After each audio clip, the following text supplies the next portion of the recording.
며느리나 사위와 대화할 때 혹시 숨이 막히는 침묵을 경험해 보셨나요? 반가운 마음에 한마디 건넸는데 분위기가 갑자기 차갑게 식어버립니다. 상대방의 표정이 굳어지고 대화는 단답형으로 끝나버리지요.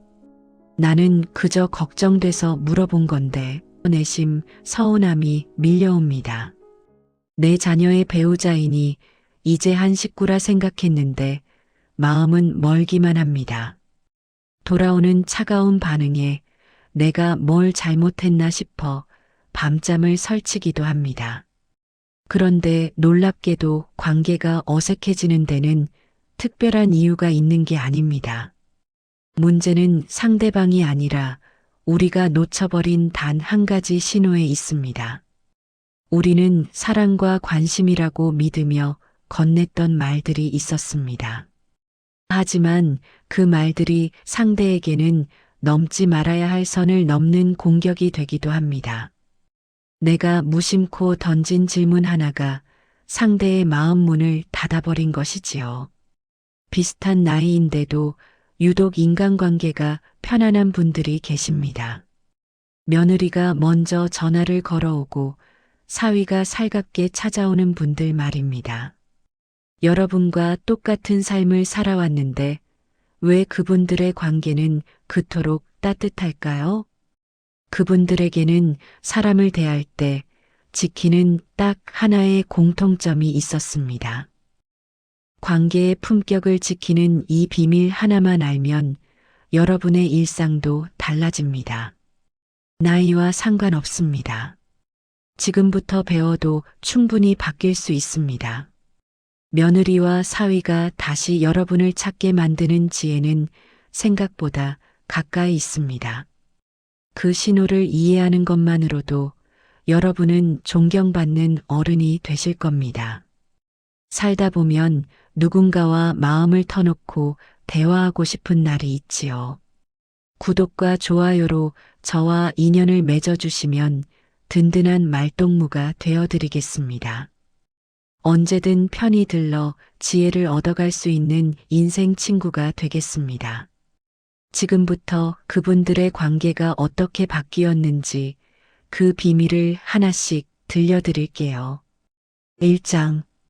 관심과 무례함의 한 끗 차이. 가족이라는 이름은 참 따뜻하지만 동시에 참 위험하기도 합니다. 우리는 식구가 되었다는 이유로 상대의 모든 것을 알 권리가 있다고 믿습니다. 특히 며느리와 사위는 내 자녀와 평생을 함께할 아주 귀한 사람들입니다. 그래서 더 가까이 다가가고 싶고 더 많은 것을 묻고 싶어집니다. 하지만 여기서 우리가 꼭 기억해야 할 품격의 제1원칙이 있습니다. 그들은 내 자녀의 배우자이기 이전에 하나의 독립된 인격체라는 사실입니다. 심리학에서는 이를 심리적 경계선이라고 부릅니다. 누구에게나 자신을 보호하고 싶은 안전한 영역이 존재합니다. 그 선을 누군가 허락 없이 넘어오면 본능적으로 거부감을 느끼게 됩니다. 우리는 밥은 잘 먹니? 라고 묻는 것이 따뜻한 관심이라 생각합니다. 물론 그 말 속에는 사랑이 담겨 있습니다. 하지만 그 질문이 상대가 숨기고 싶은 영역을 건드리는 순간 무례함이 됩니다. 에티켓의 정석인 에밀리 포스트의 에티켓은 이 본질을 꿰뚫고 있습니다. 질문자가 무례하게 굴었다고 해서 당신이 대답할 의무는 없다고 말입니다. 상대가 대답을 머뭇거리거나 어색한 미소를 지을 때가 있습니다. 그것은 그 선은 넘지 말아주세요라는 소리 없는 구조 신호입니다. 우리는 가족끼리 비밀이 없어야 한다고 말하곤 합니다. 하지만 품격 있는 어른은 상대의 비밀이 지켜지도록 거리를 두는 사람입니다. 상대의 인생을 내 방식대로 통제하거나 확인하려 들지 마세요. 자녀가 선택한 사람이라면 그 사람의 독립적인 영역도 믿어줘야 합니다. 독일의 철학자 쇼펜하우어는 고슴도치 딜레마를 이야기했습니다.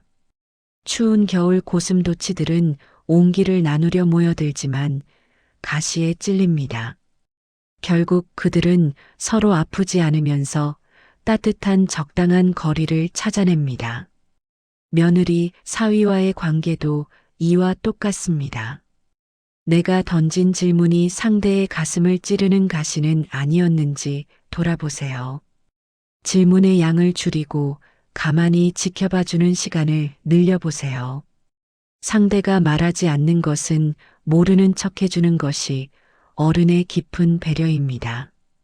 그 세심한 거리두기가 오히려 마음의 거리를 좁혀주는 힘이 됩니다. 비록 지금은 조금 서먹하더라도 괜찮습니다.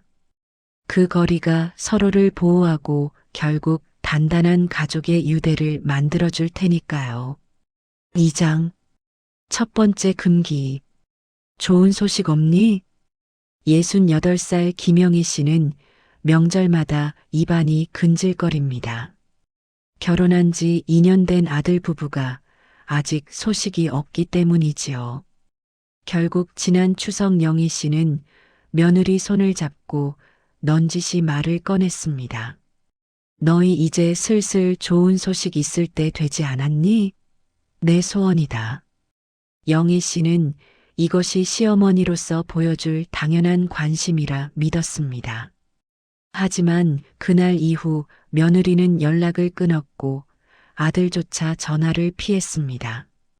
나중에야 아들을 통해 알게 된 진실은 영희 씨를 아프게 했습니다. 며느리는 사실 1년 넘게 난임으로 병원을 다니며 눈물을 흘리고 있었습니다. 우리는 좋은 소식이라는 예쁜 말로 질문을 포장하곤 합니다. 하지만 이 질문은 상대방에게 가장 잔인한 화살이 될 수 있습니다. 심리학적으로 임신과 출산은 가장 내밀하고 개인적인 영역입니다. 부부만의 경제적 사정이나 신체적 고통이 얽혀 있을 수 있기 때문입니다. 에밀리 포스트의 에티켓은 이 점을 따끔하게 지적합니다. 왜 아이를 갖지 않느냐 묻는 것은 대화를 중단시키는 큰 실수라고 말입니다. 며느리나 사위가 먼저 입을 열기 전에 던지는 질문은 금물입니다. 그것은 그들이 세워둔 삶의 계획을 존중하지 않는다는 신호가 됩니다. 배가 살짝 나온 것을 보고 예정일을 묻는 것도 아주 위험한 일입니다. 만약 임신이 아니라면 관계를 복구하기 힘든 신뢰가 되기 때문이지요. 미국의 시인 에머스는 이런 말을 남겼습니다. 품격 있는 사람은 상대의 사생활을 존중하며 그 경계를 넘지 않는다. 진정한 어른의 품격은 궁금한 것을 참아내는 인내심에서 나옵니다. 아이가 있든 없든 지금 두 사람이 행복하다면 그것으로 충분합니다. 그들이 서로 아끼며 사는 모습을 믿어주는 마음이 무엇보다 중요합니다. 영애 씨도 사실 손주보다 아들 내외의 행복을 더 바랐을 겁니다.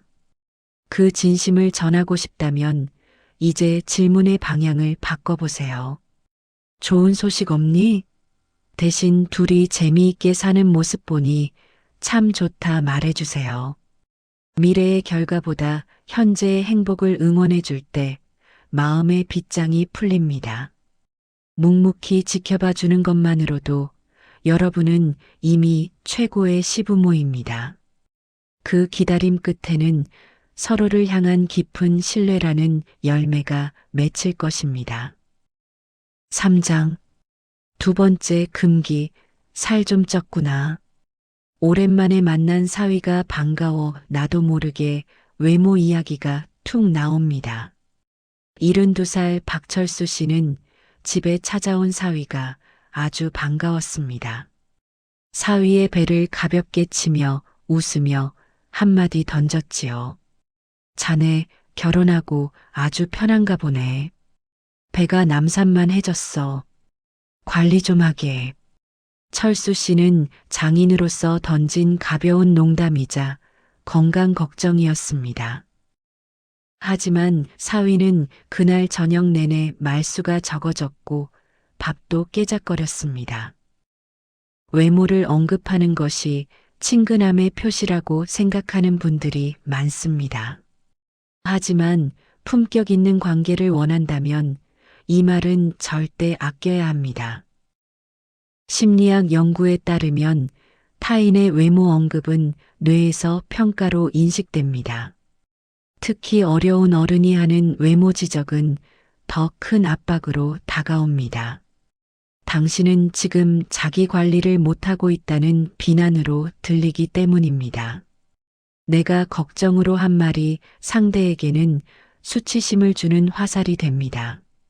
요즘 젊은 세대는 자신의 신체적 자율성을 매우 중요하게 여깁니다. 설령 살이 쪘다는 것이 사실일지라도 지적받는 순간 숨이 막힙니다. 어른 앞에서 검사받는 듯한 기분을 느끼며 식사 자리가 가시방석이 됩니다. 반대로 너무 말랐다는 말도 안쓰러운 마음과는 다르게 전달됩니다. 기운 없어 보인다거나 매력이 없다는 부정적인 의미로 들리기 쉽지요. 모든 외모 언급은 대화의 맥을 끊고 관계의 벽을 높이 쌓을 뿐입니다. 로마의 철학자 아우렐리우스는 명상록에서 이렇게 말했습니다. 타인의 잘못을 지적하기 전에 먼저 자신의 관대함을 돌아보라. 어른의 미덕은 상대의 겉모습보다 존재 자체를 귀하게 여기는 데 있습니다. 안색이 조금 어둡더라도 굳이 말로 꺼내 확인시키지 마세요. 모르는 척 넘어가 주는 것이 어른이 보여줄 수 있는 최고의 관대함입니다. 정말로 외모를 칭찬하고 싶다면 오직 긍정적인 말만 골라보세요. 오늘 입은 옷 색깔이 참 화사한 애 같은 분위기 칭찬은 좋습니다.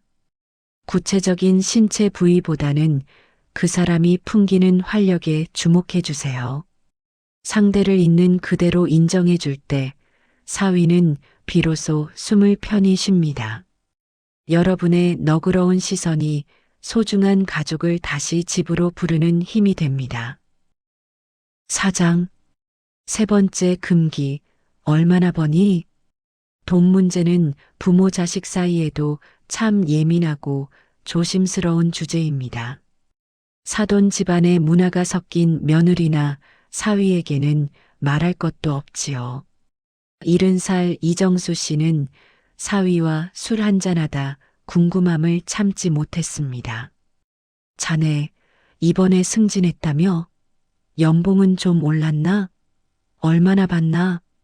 정수 씨는 장인으로서 혹시 내 딸이 고생하지는 않을까 걱정됐습니다. 하지만 사위는 대답 대신 술잔만 만지작거리며 씁쓸하게 웃었습니다. 무심코 던지는 얼마나 버니? 라는 질문은 품격의 금기사항입니다. 심리학자들은 경제적 질문이 상대에게 가치 증명의 압박을 준다고 합니다. 나를 숫자로 평가하고 서열을 매기려 한다는 인상을 주기 때문입니다. 특히 자녀 부부의 통장 잔고를 묻는 행위는 큰 신뢰가 됩니다. 그들의 자립심을 훼손하고 무언의 불신을 드러내는 꼴이 되기 때문이지요. 걱정에서 시작된 말이 상대의 자존감을 무너뜨리는 결과로 이어집니다. 올드머니북에서도 타인의 주머니 사정은 모르는 척하는 게 예의라 합니다. 품격 있는 사람일수록 돈 문제에는 철저히 무관심한 태도를 유지합니다. 부모 세대에게 돈은 생존의 지표였지만 젊은 세대에게는 보호받을 정보입니다. 그들이 얼마를 벌고 어떻게 쓰는지는 그들만의 몫으로 남겨둬야 합니다. 우리가 진정으로 보아야 할 것은 자녀 부부의 통장 숫자가 아닙니다. 어려움 속에서도 서로 아끼며 길을 찾아가는 그들의 건강한 태도입니다. 돈에 관한 질문은 관계에 조건이 붙어 있다는 오해를 부릅니다. 조건 없이 그들의 삶을 응원하고 싶다면 궁금증을 가슴 깊이 묻으세요. 먼저 도움을 청하기 전까지는 모르는 척 해주는 것이 현명한 처사입니다. 로마의 철학자 세네카는 이런 명언을 남겼습니다. 진정 부유한 사람은 부족함을 느끼지 않는 사람이다. 비록 지금은 부족해 보여도 그들이 읽어가는 과정 자체를 믿어주세요. 여러분의 품격은 무엇을 묻느냐가 아니라 무엇을 묻지 않느냐에서 나옵니다. 돈에 대한 궁금증을 내려놓을 때 진짜 마음의 대화가 시작됩니다. 며느리와 사위가 여러분을 만날 때 평가받는 자리라 느끼지 않게 해주세요. 그곳이 따뜻한 충전의 자리가 될 때 여러분은 세상에서 가장 멋진 어른이 됩니다. 그런 넉넉한 마음이 가족 모두를 행복하게 만드는 가장 큰 자산이 될 것입니다. 5장 조언을 빙자한 간섭을 멈춰라. 65살 이정순 씨는 며느리의 살림 솜씨가 늘 마음에 걸렸습니다. 맞벌이라 바쁜 건 알지만 냉장고 속이 너무 엉망이었기 때문입니다. 어느 날 며느리가 출근한 사이 정순 씨는 팔을 걷어붙였습니다. 몇 시간 동안 냉장고를 싹 비우고 유통기한 지난 소스들을 버렸습니다. 빈 용기에 라벨까지 붙여 완벽하게 정리한 뒤 뿌듯한 마음으로 기다렸지요. 퇴근한 며느리에게 너 편하라고 다 정리해뒀다며 인사를 건넸습니다. 하지만 며느리는 고맙다는 말 대신 얼굴이 붉어진 채 방으로 들어갔습니다. 정순 씨는 그 뒷모습을 보며 말할 수 없는 서운함을 느꼈습니다. 정순 씨 입장에서는 참 억울하고 속상한 일일 것입니다. 내 시간과 노동을 들여 도와줬는데 왜 화를 내나 싶으실 겁니다. 하지만 여기서 우리는 도움과 침범의 경계를 알아야 합니다. 심리학에는 심리적 저항이라는 개념이 있습니다. 누군가 나의 선택권이나 자유를 침해한다고 느낄 때 생기는 본능적 거부감입니다. 며느리에게 냉장고는 단순히 음식을 담는 칸이 아닙니다. 자신의 가정을 꾸려가는 고유한 영역이자 자존심이 담긴 공간입니다. 그곳을 허락 없이 손 떼는 것은 상대의 능력을 의심한다는 신호로 들립니다. 나는 선의로 한 일이지만 상대는 그것을 통제라고 받아들이게 됩니다. 에밀리 포스트의 에티켓은 아주 명확한 기준을 제시합니다. 부탁받지 않은 조언은 절대 먼저 하지 말라는 것입니다. 육아나 살림에 대해 내 아들은 이렇게 키웠다는 말도 마찬가지입니다. 부모 세대에게는 경험에서 나온 지혜일지 모릅니다. 하지만 듣는 사람에게는 현재의 노력을 부정하는 비난으로 들리기 쉽습니다. 품격 있는 어른은 내 방식을 강요하며 가르치려 들지 않습니다. 상대가 스스로의 방식을 찾을 때까지 묵묵히 기다려줍니다. 그것이 진정한 인내이자 어른이 보여줄 수 있는 최고의 품위입니다. 프랑스의 철학자 몽테뉴는 그의 저서에서 이런 조언을 남겼습니다. 가장 훌륭한 조언은 오직 요구받았을 때만 하는 것이다. 묻지 않은 것을 가르치려 드는 것은 권위를 세우려는 욕심일지 모릅니다. 정말로 며느리와 사위를 돕고 싶다면 그들이 먼저 물어올 때까지 기다려주세요. 참고 기다리다 상대가 먼저 도움을 청할 때 건네는 짧은 한마디. 그 한마디가 100마디 잔소리보다 훨씬 더 강력한 울림을 줍니다. 그때야말로 여러분의 지혜가 비로소 가치 있게 전달되는 순간입니다.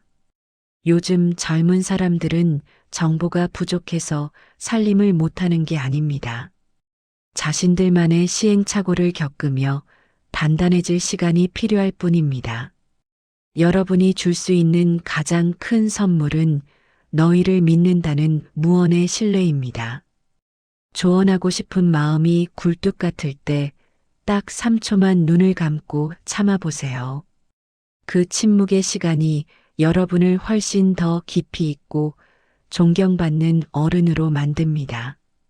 비록 지금은 서툴러 보여도 그들이 스스로 길을 찾도록 응원해 주세요. 여러분의 너그러운 기다림이 결국 가족의 평화를 지키는 든든한 버팀목이 됩니다. 그 따뜻한 배려가 며느리와 사위를 다시 여러분 곁으로 불러 모을 것입니다. 6장 비교는 관계의 독이다. 70살 최영희 씨는 사위에게 악의 없이 이런 말을 던진 적이 있습니다. 옆집 김서방은 이번에 장모님 모시고 유럽 여행을 다녀왔다더라. 자네는 바빠서 그런 거 꿈도 못 꾸지? 우리 딸이 좀 안쓰러워. 영희 씨는 그저 지나가는 말로 부러움을 표현했을 뿐입니다. 사위가 조금 더 분발해서 내 딸에게 잘해주길 바라는 마음도 섞여 있었지요. 하지만 이 말을 들은 사위의 마음에는 싸늘한 찬바람이 불었습니다. 나는 장모님께 부족한 사위구나라는 생각에 자존감이 깎여 내려갔습니다. 우리는 흔히 타인과 비교하는 것이 상대에게 자극제가 될 거라 믿습니다. 다른 집은 이렇다더라는 말이 분발할 동기를 줄 거라고 착각하는 것이지요. 하지만 인간관계 심리학에서 비교는 관계의 독이라 불립니다. 심리학자 레온 페스팅거의 사회 비교 이론에 따르면 인간은 타인과 비교당할 때 본능적으로 방어 기제를 작동시킵니다. 동기를 얻기는커녕 상대에 대한 반감과 열등감만 쌓이게 됩니다. 비교는 상대의 성취를 깎아내리고 존재 가치를 부정하는 가장 쉬운 방법입니다. 특히 사위나 며느리에게 다른 집 이야기를 꺼내는 것은 금물입니다. 그들에게는 너는 왜 그 사람처럼 못하니? 라는 비난으로 들리기 때문입니다. 비교 대상이 된 옆집 김서방은 사위에게 넘어야 할 벽이 아닙니다. 오히려 나와 장모님 사이를 가로막는 불편한 존재가 될 뿐입니다. 우리는 사랑하는 자녀를 위해 더 나은 대우를 바라는 마음일 것입니다. 하지만 그 마음을 비교로 표현하는 순간 사위의 마음은 멀어집니다. 자신의 노력을 알아주지 않는 장모님 앞에서 사위는 입을 닫게 됩니다. 품격 있는 어른은 타인의 삶과 내 가족의 삶을 나란히 두지 않습니다. 에밀리 포스트의 에티켓에서도 타인의 성취를 이용해 누군가를 위축시키는 행동을 엄격히 경고합니다. 비교는 결국 내 눈앞에 있는 사람의 고유한 가치를 보지 못하게 눈을 가립니다. 모든 가정은 저마다의 속도가 있고 저마다의 사정이 있는 법입니다. 유럽 여행을 가는 집이 있으면 집에서 오붓하게 시간을 보내는 집도 있습니다. 그것을 우열의 잣대로 나누는 순간 대화의 품격은 사라지고 맙니다. 덴마크의 철학자 키에르케고르는 이런 명언을 남겼습니다. 비교는 행복의 도둑이다. 타인과 비교하는 순간 내가 가진 소소한 행복은 모두 빛을 잃습니다. 사위가 쉬는 날 딸을 위해 설거지를 해주는 그 예쁜 마음도 비교 앞에서는 초라해집니다. 옆집 사위의 화려한 선물보다 내 사위의 소박한 진심에 집중해 보세요. 내 눈앞에 있는 사람을 있는 그대로 인정해 주는 것. 그것이 바로 시부모이자 장인 장모로서 보여줄 수 있는 최고의 존중입니다. 이제는 비교의 말을 멈추고 감사의 말을 꺼내보세요. 김서방은 이렇다더라. 대신 자네가 우리 딸 옆에 있어줘서 든든하네라고 말입니다. 상대를 다른 사람과 비교하지 않을 때 그 사람은 비로소 여러분께 진심을 다합니다. 나를 온전히 인정해주는 어른 곁에서 사위와 며느리는 가장 편안한 미소를 지을 것입니다. 그 미소가 모여 우리 가족만의 고유하고 따뜻한 색깔을 만들어냅니다. 세상의 잣대가 아닌 우리만의 행복을 소중히 여길 때 여러분의 품격은 더욱 빛이 납니다. 7장 과거를 들추지 마라. 63살 정민수 씨는 며느리와의 술자리에서 분위기를 띄우고 싶었습니다. 기분이 좋아진 민수 씨는 아들의 옛 연인 이야기를 무심코 꺼냈지요. 우리 아들이 예전에 사귀던 친구는 참 싹싹하고 애교가 많았는데 웃으며 던진 농담이었지만 며느리의 표정은 순식간에 차갑게 식었습니다. 민수 씨는 당황했지만 이미 뱉은 말은 주워 담을 수 없었습니다. 그날 이후 며느리는 시아버지와의 대화를 극도로 조심하게 되었습니다. 우리는 가끔 분위기를 화기애애하게 하려고 옛날 이야기를 꺼내곤 합니다. 하지만 며느리와 사위에게 배우자의 과거 연애사를 말하는 것은 치명적인 실수입니다. 심리학적으로 볼 때 인간은 누구나 현재의 자신을 온전히 인정받고 싶어 합니다. 과거의 인물을 소환하는 순간 상대방은 무의식적인 비교를 당한다고 느낍니다. 너는 과거의 그 사람보다 부족하다는 비난으로 곡해되어 전달되는 것이지요. 내 의도가 무엇이었든 상대의 마음에는 지워지지 않는 상처가 남습니다. 에티켓의 정석인 에밀리 포스트의 에티켓은 이 점을 엄격히 경고합니다. 전 배우자나 전 연인에 대해 이야기하는 것은 절대 금물이라는 것이지요. 또한 며느리나 사위의 과거 실수나 굴욕적인 어린 시절 일화도 피해야 합니다. 지나간 일은 지나간 대로 두는 것이 품격 있는 어른의 기본 예의입니다. 과거를 들추는 행위는 상대방을 현재의 동반자가 아닌 평가의 대상으로 만듭니다. 현재 내 자녀 옆에 있는 사람에 대한 예우를 갖추는 것이 진정한 사랑입니다. 젊은 세대에게 과거는 매우 민감하고 조심스러운 영역입니다. 부모 세대는 살다 보면 그럴 수도 있지라며 가볍게 넘길지 모릅니다. 하지만 며느리와 사위에게는 부부 신뢰의 근간을 흔드는 예민한 문제입니다. 상대방이 모르는 과거를 굳이 알려주는 것은 도움도 재미도 되지 않습니다.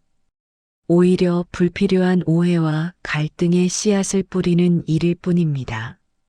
상대의 과거가 어떠했든 현재의 모습만을 귀하게 여기는 태도가 필요합니다. 로마의 철학자 마르쿠스 아우렐리우스는 이런 지혜를 남겼습니다. 과거는 이미 지나갔고 미래는 아직 오지 않았다. 오직 현재만이 우리의 것이다. 품격 있는 어른은 과거에 머물지 않고 오직 지금 여기에 집중하는 사람입니다. 내 눈앞에 있는 며느리와 사위가 우리 가족이 되어준 현재에 감사하세요.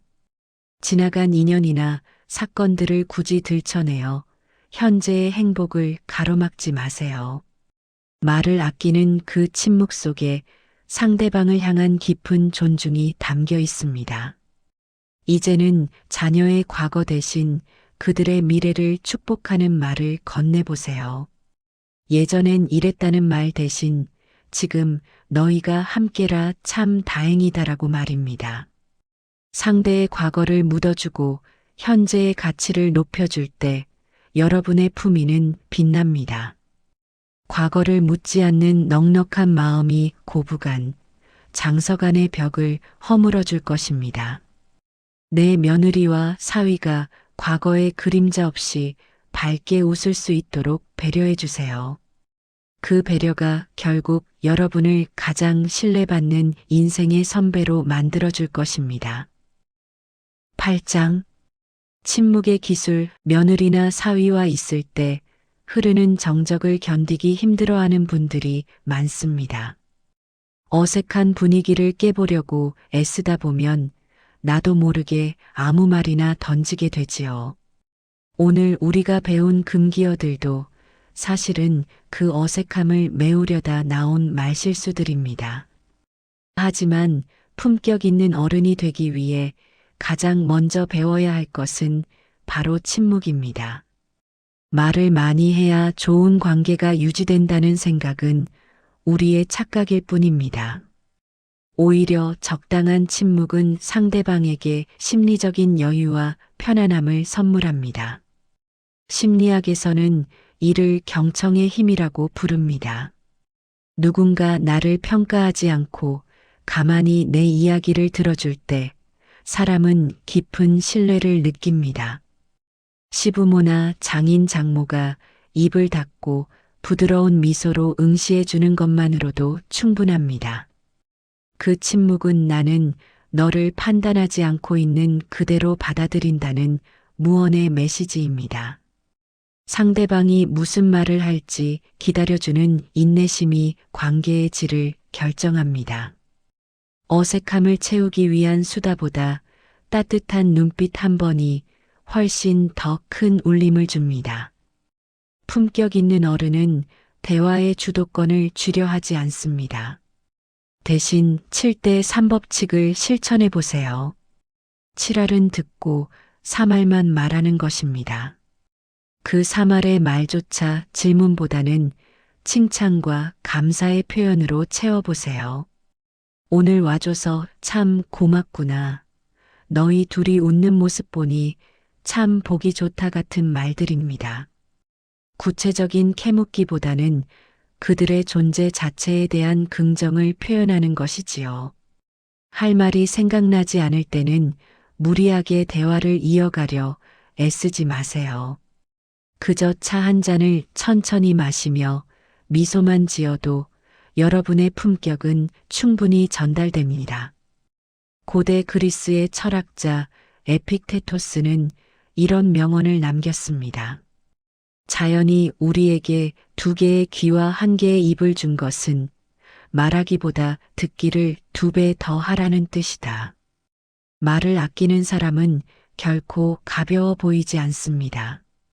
오히려 그 침묵 속에서 깊은 지혜와 여유가 느껴지기 마련입니다.